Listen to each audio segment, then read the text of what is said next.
আল্লাহ রাসূল সাল্লাল্লাহু আলাইহি ওয়াসাল্লাম বিদায় হজে বারবার যেগুলো বলেছেন তার তর্ক নেই, সবাই সমান। মানুষের সততা, তাকওয়া হলো মানুষের মর্যাদার একমাত্র মানদণ্ড। কথা বলছেন না? আপনারা বুঝেছেন, আপনারা শোনেন, আপনারা পড়েননি, এজন্য বোঝেন না যে এটা কত বড় কথা। বিশ্বের কোন ধর্মগ্রন্থে এত বড় কথা নেই, বিশ্বাস করুন। আর্য অনার্য আছে রক্তের কারণে, ধর্ম বিশ্বাস বা কর্মের কারণে না। ব্রাহ্মণ শূদ্র আছে কখনোই বিশ্বাস বা কর্মের কারণে নয়, শুধু জন্মের কারণে, বংশের কারণে, রক্তের কারণে। বাইবেল খ্রিস্টান ধর্মের ভাইরা মানবতার কথা বলেন, বিশ্বাস করেন। বাইবেলের মূল কথাই হলো যে বনি ইসরাইল, ইয়াকুবের সন্তানেরা, এই বংশের লোকেরা ঈশ্বরের সন্তান, তার প্রজা,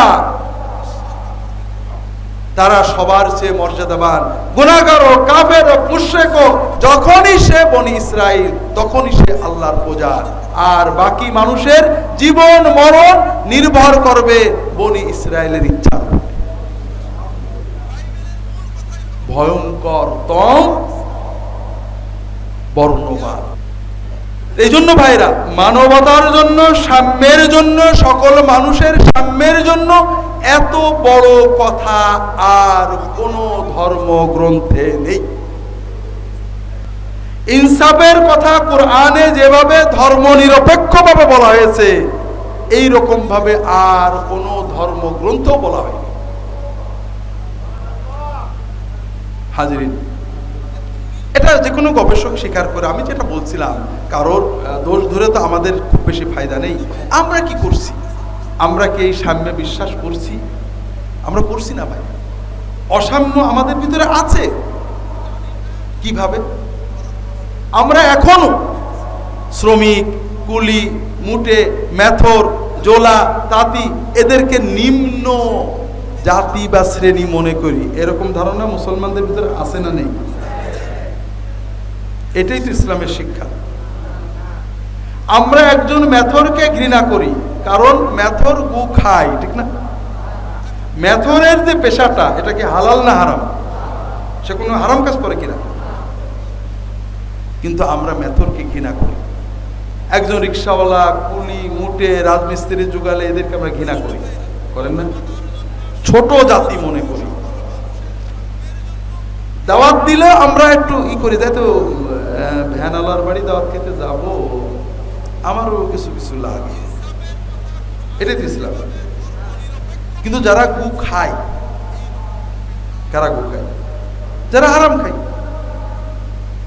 যিনি সুদ খান, যিনি ঘুষ খান, যিনি অবৈধ উপার্জন করেন, যিনি সরকারের সম্পদ লুটপাট করেন, যিনি অপরের সম্পদ দখল করেন, তিনি কি খান?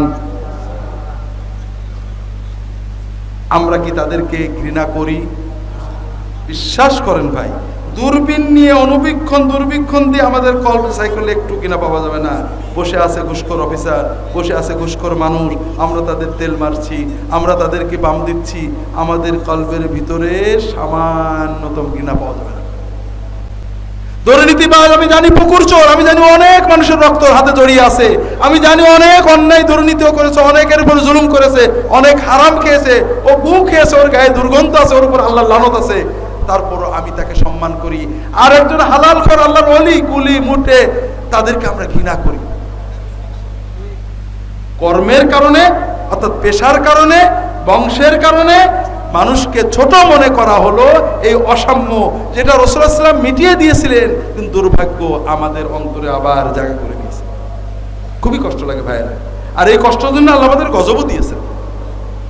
আমাদের দেশের মানুষ বিদেশে যে কাজ করতে পারে না, কারণ সবাই অদক্ষ। আমরা শ্রমকে ঘৃণা করি। আমরা একবার, দুইবার, তিনবার নকল দিয়ে বিয়ে পাশ করাবো, লক্ষ লক্ষ টাকা ঘুষ দিয়ে চাকরি নিয়ে যাবো, কিন্তু তাকে কম্পিউটার শেখাবো না, ড্রাইভিং শেখাবো না, রাজমিস্ত্রির কাজ, কাঠমিস্ত্রির কাজ শেখাবো না, কারণ ওগুলো কোমা পেশা। আছে না নেই? ইসলাম কি বলে? যে কোনো হালাল উপার্জন।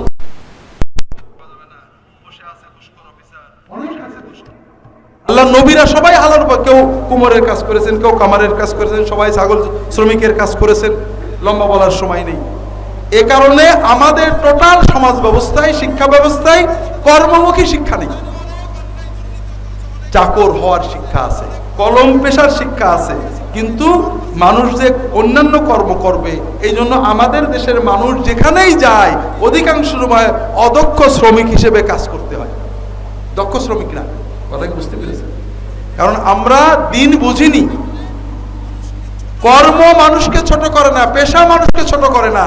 মানুষের অসততা, মানুষের দুর্নীতি, মানুষের জুলুম, এগুলো মানুষকে ছোট করে। কথা বুঝতে পারেন? মানুষের টাকা, বংশ মানুষকে বড় মনে করে না, মানুষের সততা, মানুষের কর্ম মানুষকে বড় করে। কথা বুঝতে পেরেছেন?